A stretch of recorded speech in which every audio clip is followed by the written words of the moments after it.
Donk Nation, Jax and Janets, greetings and welcome to your daily dose of donkey with Ginger. It's your boy, the Viking Donkey, bringing you some nonsensical Steelers talk here by myself on the off season this week. So I was thinking, what can we do to keep things interesting? Really, not much news going on in Steeler land unless you like to follow the Antonio Brown drama, where now apparently he reversed paychecks to his coaches and players of his arena team that he got kicked out of the league because he didn't pay his dues. I mean, unless you're following that, there's really not too much going on Steelers wise. So I decided maybe it's time to bring in another list. Not quite ready for the 5 most disheartening plays because I had to really think about that, and I'm still not sure I know where to go with that.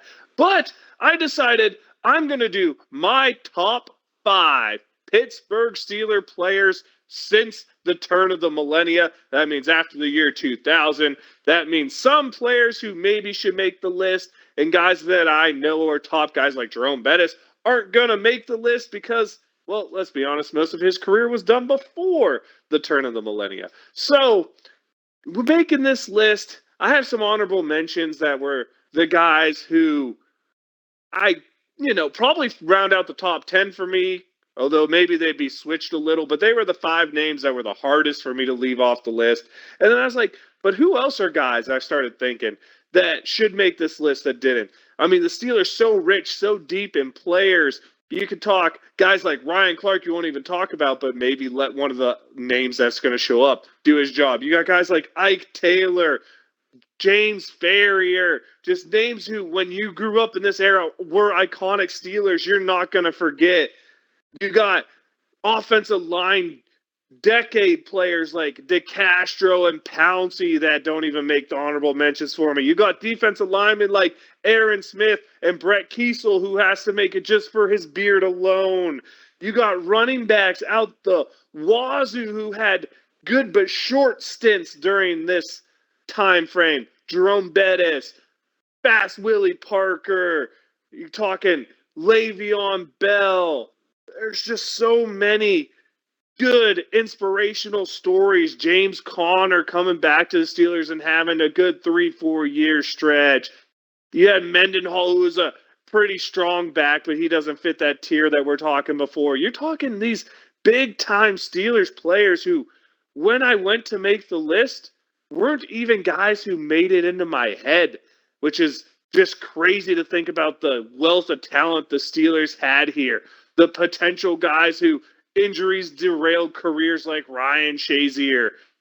Just so much fun to go back and think of the players who, during the time that I most remember, were probably the most on brand, most iconic guys out there. So without further ado, let's get to the honorable mention list. I didn't rate these guys in any order, but you have Hall of Famers like Alan Faneca in the honorable mention. You got a guy like Heath Miller, who is just a great tight end, and honestly, so hard for me not to put into the top 5 because of the way he revolutionized for the Steelers tight end play. You have Cam Hayward just coming up a little short.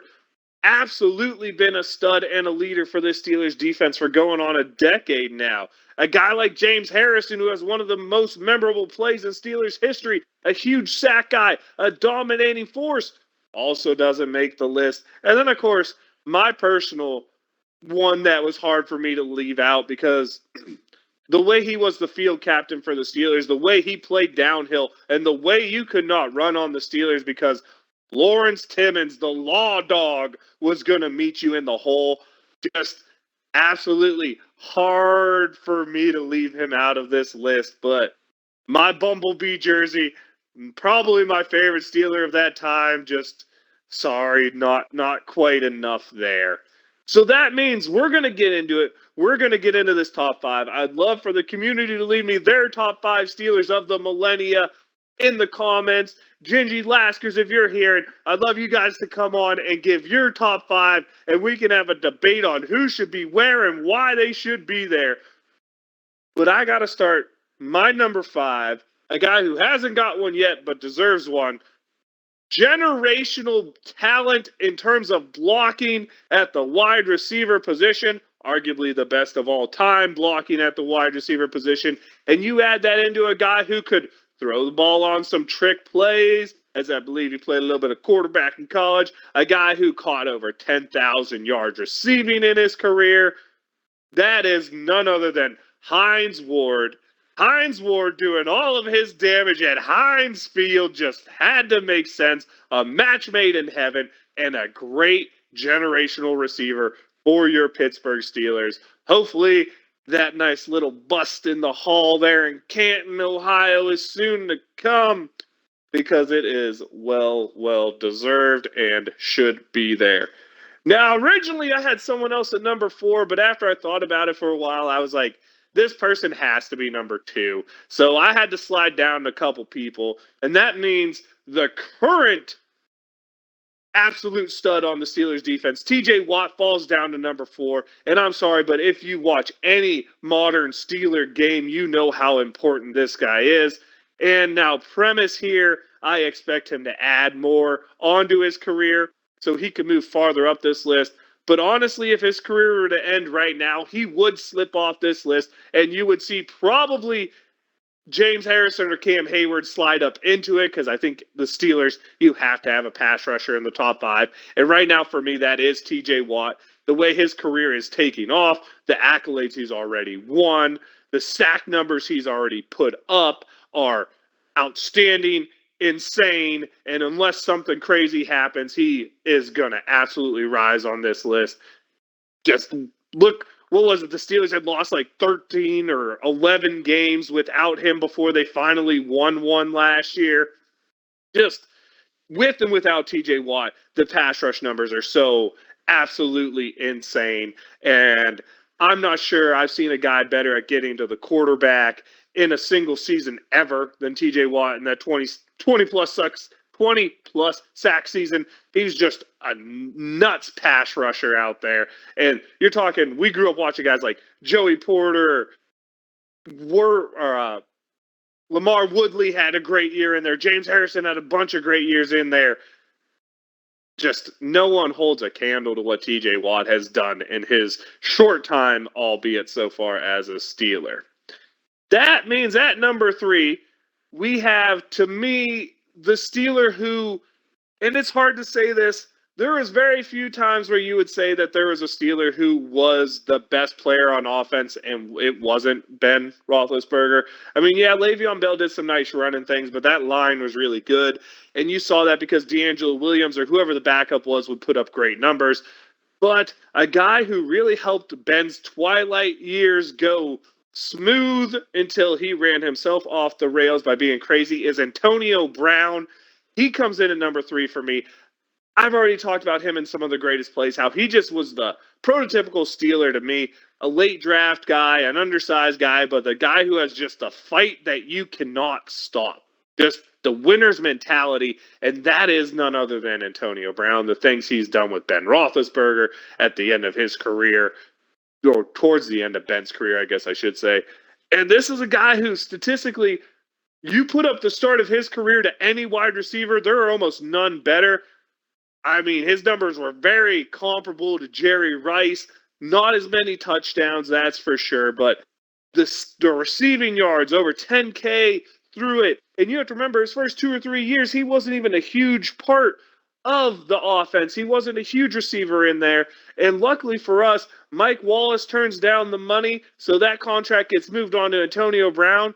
The rest is history. While it didn't work out so great in terms of championships, there is no doubt the numbers that were put up by the connection of Ben Roethlisberger to guys led by Antonio Brown was astronomical, and the best era of passing football in Steelers history has to be now, albeit we could say generationally adjusted. Maybe you're talking going back to Swan, Stallworth, Bradshaw, that era, but just the pure numbers, non-adjusted.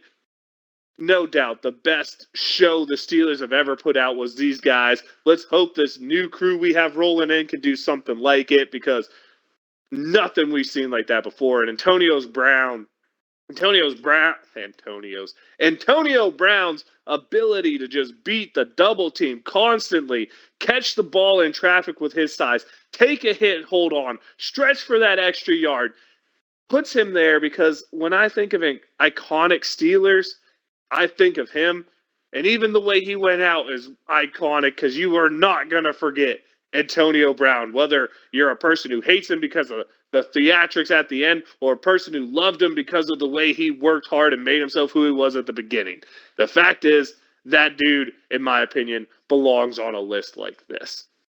So now, number two, my original number four, but after a thought, had to move him up, is without a doubt the dude with the best head of hair in Canton, and that is, of course, Troy Polamalu. The amazing plays, the interceptions, the rolling about, the non-interceptions because he's rolling about on the ground, and back in the day, surviving the ground meant you had to hold the ball for 35 seconds type of stuff, is a guy who every Steelers fan knows, every NFL fan knows, because he was that difference maker. He was a personality, and he had such a spoken voice that it was just a surprise to see this dude be the dominating force.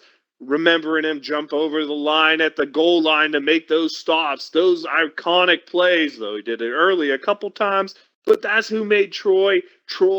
The ability to play on the back end. And this one gets a little bit of a special shout out to Ryan Clark because without Ryan Clark, Troy doesn't get a B. Troy.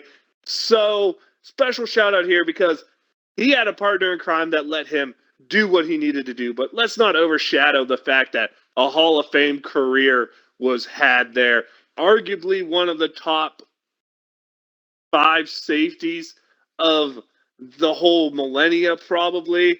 I mean, you got him, you got Ed Reed, and a couple others you can probably put on that list or are going to make their way onto that list. But just, I love to see it the way Troy was, the way Troy played. He was a Steeler through and through. And luckily for us, when he kind of got pushed out, he decided to just call it a career rather than go on somewhere else, just like number one on this list did. And that, of course, has to be Ben Roethlisberger. You're talking the face of the franchise, probably since he was a rookie back in '04. That's almost 2 decades of Ben Roethlisberger being the face of this franchise, winning 2 Super Bowls, going to 3, having those iconic moments to throw to Santonio Holmes, the convincing Jerome Bettis come back for one more season, the tackle in that season, the dotting the I's on passes to Antonio Brown, to Mike Wallace, to Sammy Coates, to let's just keep naming obscure wide receivers who had 1 or 2 big breakout years with the Steelers, 1 or 2 big breakout games with the Steelers, to becoming captain check down at the end of his career. Just the transformation of young gun Ben only throwing for about 150 yards a game during a Super Bowl season to 400-yard Ben to the guy who has the most 500-yard games in NFL history, Ben Roethlisberger. Big Ben, iconic, gonna get into the Hall. And thank you, Brady, for unretiring because now when Ben gets into the Hall, it gets to be a focus on Ben rather than a focus on Brady. And without a doubt, he's a guy who's going to end up in Canton. He's a guy who's going to get his bust there because he's a guy who has impressive numbers, wins impressive games, has those impressive moments. Maybe the second half of the career could be argued could have been more productive, should have been more productive. But at the end of the day, when you look at all the pros, all the cons, the young kid who wrecks his motorcycle because he's a dumb without a helmet, that type of guy, what he transformed himself into, the way he was able to have longevity because no one thought his play style, backyard football, getting hit, holding onto the ball way too long would ever work. The fact that he was able to make his career as long as he was, be as successful as he was. And let's not forget, while the Steelers have done it without him, I mean, there was a whole injury season in there that they somehow won with no names. He's a huge part of the reason Mike Tomlin never had a losing season. The playoff record, really good at the beginning, struggled at the end. But then again, you have Brady in your conference. You've always had Manning in your conference. You're talking The AFC was not the spot to be during this time period, like after 2010, if you wanted to win, because the quarterback play there was just astronomically good. And a big part of that is guys like Ben Roethlisberger's creating groups like the Killer Bees, putting up historic numbers for the Steelers, setting Steelers franchise records. That's what this man did. And without a doubt, has to be. Love him, hate him. I went through some points where I definitely said some bad things about him towards the end of his career, but that doesn't mean I don't think he was a bad player. He never was a bad player. He always was a performer. He is always a dude who could win you football games. He's also a dude who could lose you some football games. But without a doubt, the best Steeler of the millennia is Ben Roethlisberger. The things he did for this franchise, the way he moved this franchise forward. And let's not forget, in all of the years of Steelers history, we only have 2 quarterbacks who won Super Bowls. So let's not forget that. Let's not overshadow that. Let's remember all of the mediocrity that came between Bradshaw and Roethlisberger and be happy that for some reason the other teams in that draft preferred Eli Manning and Philip Rivers. Because without that generosity from New York and at the time San Diego, we would not have had, in my opinion, the best Steeler to play this millennia, Ben Roethlisberger, in our arms. We would not have been able to be graced by that huge throws. We wouldn't be able to see that tenacity of breaking your nose and just going back out there. Thanks again, Terrell Suggs, for that one. You wouldn't have all of these iconic moments. You wouldn't have the Santonio Holmes touchdown. You wouldn't have the Bettis Super Bowl because the tackle might not have been made by Tommy Maddox. We might not have been in a position like that with a Tommy Maddox. So, Ben, for all the hardships I've ever given, for all the love that I've given in times, for the belief that got me shattered in some playoff games, huge shout out to the career you had, and you are more than deserving of the number 1 spot in this list. So there we go. That breaks it down. That is my personal top 5 Steelers of the millennia. Like I said, I'd love to hear from anybody else what they have going on. Leave me some comments. Let me know what you thought about this. Maybe we'll do the biggest bust of the Steelers in the millennia, which could include big-time free agent signings that didn't work out and potentially draft picks that didn't work out. Maybe we'll do one of those too. I think the list thing is kind of fun to keep it going. But that's all I have for today. So I guess I should do a shout out. And without a doubt, the shout out has to be Andrew McCutcheon collecting his 400th career double for the Pirates. That's a huge milestone. Shout out to him. Shout out to the Henry Davis for getting his first career hit for the Pirates as well. First round, number 1 pick, I believe, in like the 2020 draft. Really good to see. Pirates still struggling. That's neither here nor there. But got to give it out to Kutch. 400 doubles is something to be absolutely proud of. And 300 of them as a Pirate makes me happy because that means I got to see a lot of them. So way to go, Kutch. Welcome. Again, welcome back to the Berg, and way to keep doing your thing. Now I will let you know. I am the Viking Donkey. That's Viking_Donkey on Twitch and Twitter. Your daily dose of donkey with Ginger is the YouTube channel. Leave us a like, comment, follow. Tell me what you think. Tell me what you like. Tell me what you want to hear. You want to come on and debate us? Whether it be me, Ginger, or Laskers, let us know. We can see what we can get going. But it is time now, I guess. I got to let you know. We're getting close to actual football pads, training camps. They're coming up in only like a month-ish. So, Steeler Nation, you know what that means. You got to keep those towels warm. You got to wave them if you got them. Because here we go, Steelers.